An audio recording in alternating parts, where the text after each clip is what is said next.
De volta com 70 minutos, já vamos para a entrevista, como eu anunciei ainda há pouco, aqui nos nossos estúdios, sobre a questão da violência contra as mulheres, mas de filhos partindo contra as mães. Aqui nos nossos estúdios, o juiz José Olindo de Barbosa, da Vara de Combate à Violência Doméstica contra a Mulher, também o jornalista Arimatea Carvalho, editor executivo do jornal Meio Norte. Nós fazemos muito foco, a mídia, né, e a sociedade de maneira geral, até por conta da Lei Maria da Penha, que fez agora 6 anos, na violência do marido ou do homem contra a mulher. O senhor nos traz dados que nos forçam a fazer um outro foco, embora a gente faça, mas faça muito timidamente. O que o senhor teria a falar sobre essa questão? Que dados novos são esses dessa violência contra a mulher? Boa noite. Olha, aqui em Teresina, particularmente aqui na nossa comarca de Teresina, a violência doméstica contra a mulher, a maioria é de filhos contra as suas próprias mães.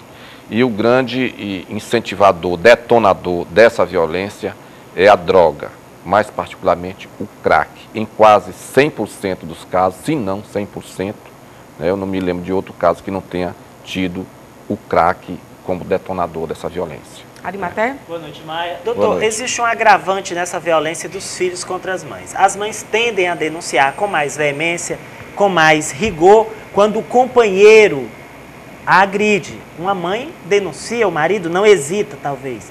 Mas o filho, ela tende a proteger. Isso só piora a situação. Só piora a situação. Quando a violência física, no caso de lesões corporais, ela denunciando, ela não pode renunciar à representação que ela fez na polícia.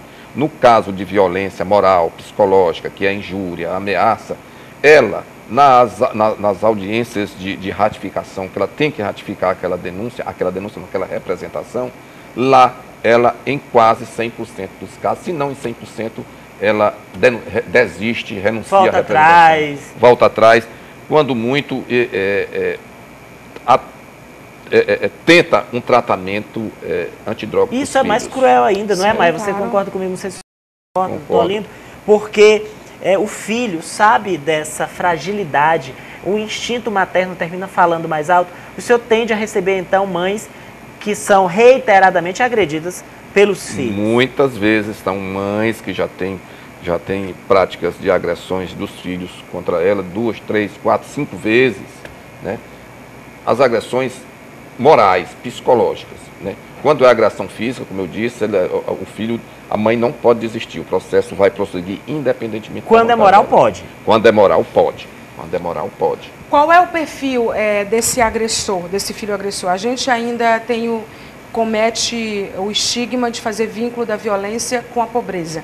E aí a gente sabe que no caso da violência contra a mulher, se agride mulheres em lares onde o poder aquisitivo é mais alto, é mais baixo, não tem muito perfil. No caso de filhos, qual é o perfil desse agressor? Ele é desempregado, ele é pobre, ele é rico? O senhor já falou que a motivação principal é a droga, mas que outras características tem esse agressor? Não, o perfil ele se estende por todas as camadas sociais, né? Das mais abastadas às mais miseráveis. Naturalmente tem nas mais miseráveis porque o número de miseráveis é maior, mas em todas elas tem. São pessoas jovens, desempregadas naturalmente porque estão no vício das drogas, né? Na idade, a faixa etária de 25, 35, mas encontrei já até de 45 anos. Com pais ou sem pais? Mais. Geralmente são mães, são pais separados. Mães solteiras, ou mães divorciadas, separadas, né? Mas isso não é uma predominância, isso aí se estende por tudo. Agora, doutor, uma última pergunta, e as punições? Porque a impunidade gera mais violência. O senhor tem um histórico de rigor na punição desses filhos agressores? Quando o processo prossegue, né? Quando há agressões físicas, mas a grande maioria não é de agressão física, geralmente são agressões morais e psicológicas, que as mães dizem que doem até mais do que um tapa, do que um... E a punição para esses casos, ela é severa? É severa, né? Às vezes a gente estabelece medidas protetivas, né? E dentre essas medidas protetivas está a exigência de que eles se submetam a um tratamento antidrogas. Nós temos várias entidades, várias instituições que são nossas parceiras. Nós encaminhamos estes filhos agressores, filhos drogados, viciados, para que se submetam a esse tratamento. Caso ele não se submeta a esse tratamento, como medida protetiva, ele poderá vir a ser ser decretada a sua prisão preventiva. Certamente a gente está sendo assistido por mães que são ameaçadas também e que temem por essa violência. Exatamente. Que conselho e que dica o senhor daria?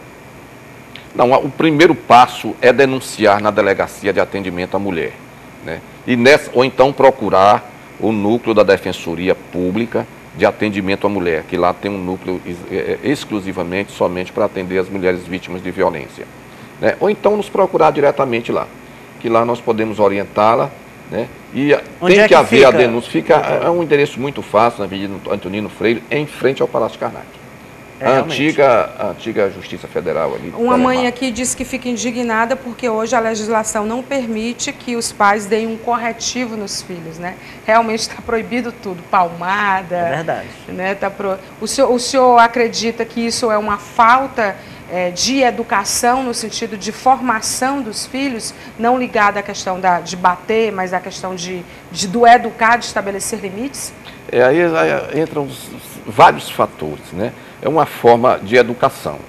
Eu, por exemplo, nunca bati nos meus filhos, né? Mas, no entanto, já apanhei muito dos meus pais, né? A maioria de nós apanhou. A educação com punição física era uma tradição, sobretudo no Nordeste. Né? Eu nunca bati nos meus filhos, nunca levantei, já levantei a voz, mas agressão física nunca fiz isso. Isso é uma questão de educação.